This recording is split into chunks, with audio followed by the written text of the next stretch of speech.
What up y'all, it's your boy Ben here and welcome back to another Pokemon Pocket video. For today, I'm excited to dive into the world of evolutions.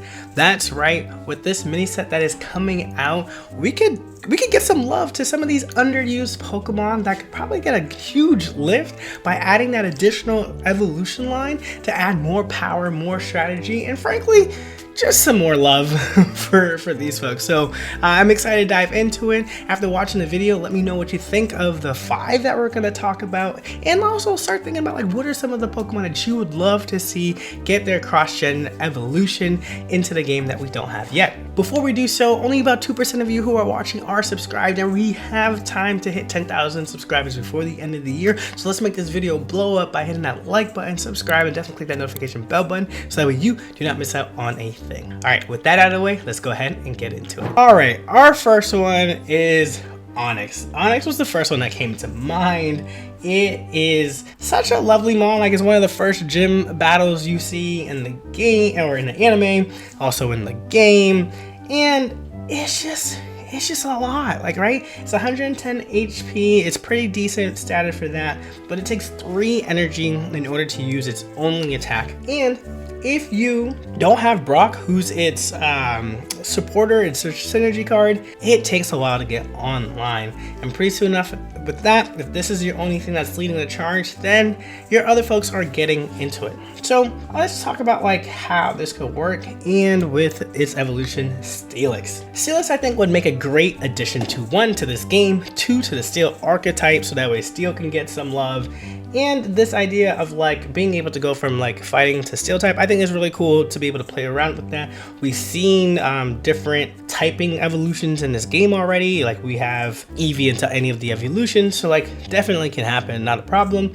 And what I like about like the Steelix card, just like as like a framework, is that it takes the 3 energies plus a Steel, takes 4 colors and plus a Steel, and so it's just kind of like here's more damage, but I'm also already playing with the fact that we're getting more energies from the basic Onix that we already have. So unless, you know, Pocket decides to come up with a new Onix card, you can still play around with Brock and have that effect, but maybe Brock also adds something to Steelix. Maybe we have a new Brock card that says add a Steel energy to, you know, certain Pokemon or whatever the case may be. But Steelix is definitely a must, and definitely will approve on the love that Onix definitely needs. So that with 1 to go, we still have 4 more Pokemon that definitely need some love, and I think with this next one coming up, you will agree as well. So we have Rhydon.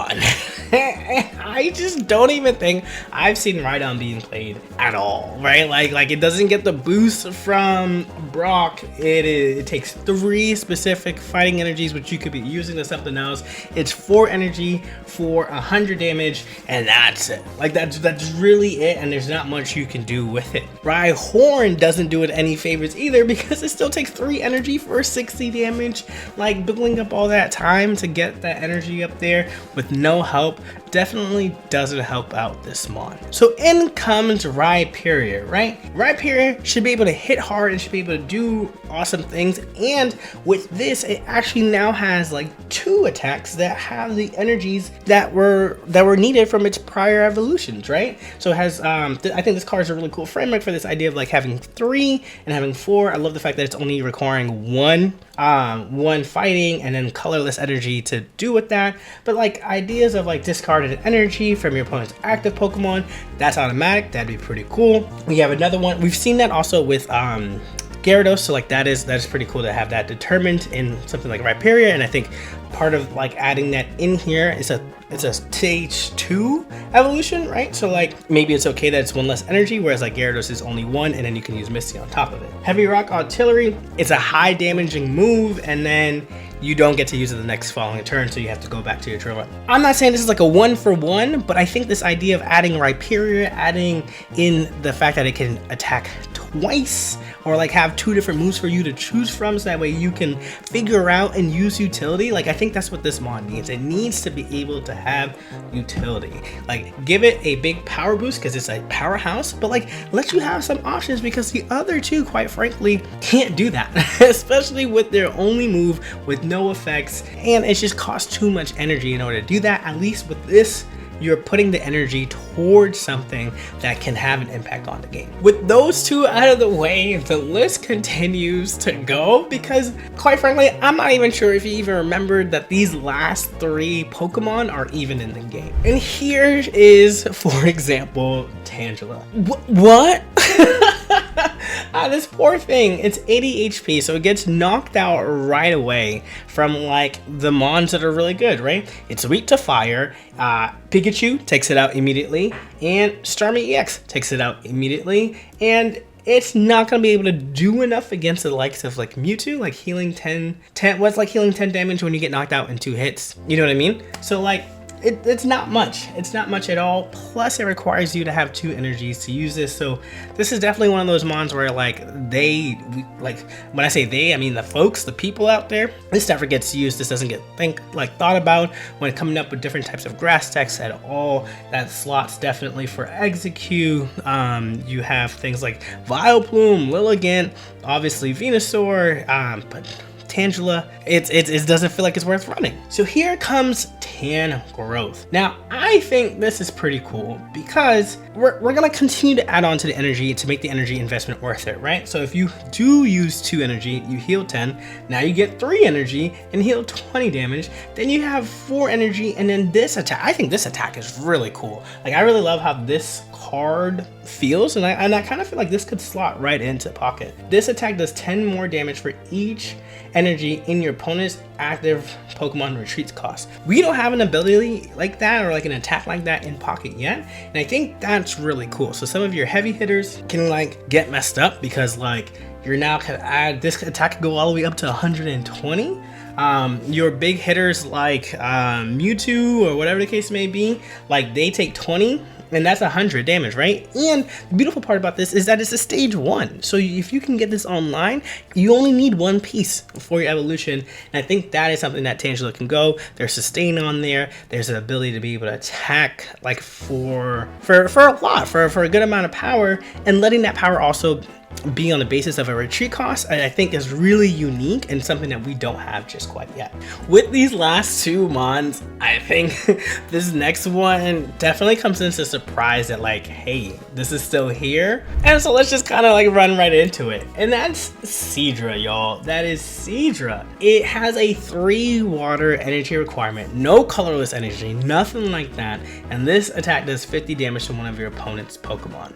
Now, this idea of being able to attack anywhere on the board is sweet. You got Hitmonlee, you got Zebstrika, you got Greninja, right? And like that's an ability. And this idea of being able to do damage to retreating mons, to anything else, is sweet. But I gotta do that for 3? I gotta do that for 3 energy? Hitmonlee I believe is like 80 HP. Let me double check this. Hitmonlee is 80 HP, right? Yep, it's 80 HP, 1 energy, 30 damage. So by the time that you actually get this Seadra up and online, I have now already attacked you for 60 damage, right? It has more HP, and so like it's just really not viable here in this sense, and like that's unfortunate because Horsey is a cute Pokemon, right? Like Horsey is like a very cute Pokemon, and there's nothing wrong with Horsey right here, but to jump from 1 to 3 energy required for stage 1, and then like you don't have that much HP to back it up, really hurts it. So why not go into Kingdra? Kingdra's pretty sweet, right? So this idea of like Big Storm, discard any stadium card in play. Maybe it's to discard, I don't know what it could discard, but like the idea of discarding things could be fun in this game, or not, you know, like it's only 20 cards in this deck, so maybe we don't do that. But this attack does 30 more damage for each basic energy attached to this Pokemon. That seems like a lot, right? Dragon Trail, that's 60 plus all the waters, or for each basic lightning. Oh, I didn't even read that right. Maybe this goes with Dragonite. Maybe this is a Dragonite supporter, right? Because it is a dragon, and then you got that, so you can like level up one of the other 2, and whichever one that you get this. I didn't even see that. I think that's awesome. But just this idea that Kingdra could be like another heavy hitter, definitely gives it room to be a stage 2. Those kind of moves are awesome. And we probably would need like another tweet to Seadra, just so that way there's some kind of viable option. But even if there isn't, knowing that you have this coming down seems pretty sweet. And our last mon, maybe forgotten here, but the evolution is probably one of the most requested evolutions that I've seen talked about for this game. That's right, we are talking about Scyther. Now Scyther has an HP stat of 70, which is like okay, but have we seen time and time again, some of these faster aggro decks that are out there really put Scyther in its place. It has the additional 70 HP and then has a 1 energy attack for 30. Now in certain cases you're like, well, doesn't that mean it just lives more than Farfetch'd the duck, right? Because that is HP of 60, but the damage here is really important. That 40 damage to this 30 is huge because there are so many basic mons. There are 50 HP that you can hit them with a Giovanni and you're golden, right? Like those breakpoints matter, and then when you can get that extra 10 damage from Giovanni and put that over the edge, that makes a lot of sense. That's pretty sweet. 30 doesn't carry a lot of weight, unfortunately, and so like while Scyther, you know, has a high HP stat, it doesn't see a lot of play because of just like how low damage it deals, and you possibly giving up a point because of that when you can slot in something else. So let's take a look at Scizor. Scizor is a wonderful mon. It adds more to the steel typing. Steel typing needs love in this game for sure, and I don't think it's fully fleshed out yet. We see all of the different typings have so many more options, so many more mons. Scizor can fill in that slot to add into that, and again, this dual typing evolution is pretty sweet, especially when cards like this have colorless energy in it, right? So if Scyther only takes 1 grass to attack, you can then have like a steel and put the steel on there. You then can just continue to go on, but like it's just adding a fan favorite card into the game, or a fan favorite Pokemon into the game, but then letting your Scyther have a reason to exist in the game, have a reason to play Scyther, and people slamming down Scizors, people being able to play support and feel like they have other options or opportunities to do so seems pretty sweet. So yeah, y'all, those are like the top 5 Pokemon that I think need a evolution so that way they can get some love again. Let me know down in the comments below. Did you agree with this list? Would you add more, and which Pokemon? Maybe we can make a part 2 of this based off of your suggestions, and that would be pretty sweet to see. All right, y'all, until the next time, y'all, be easy. Peace.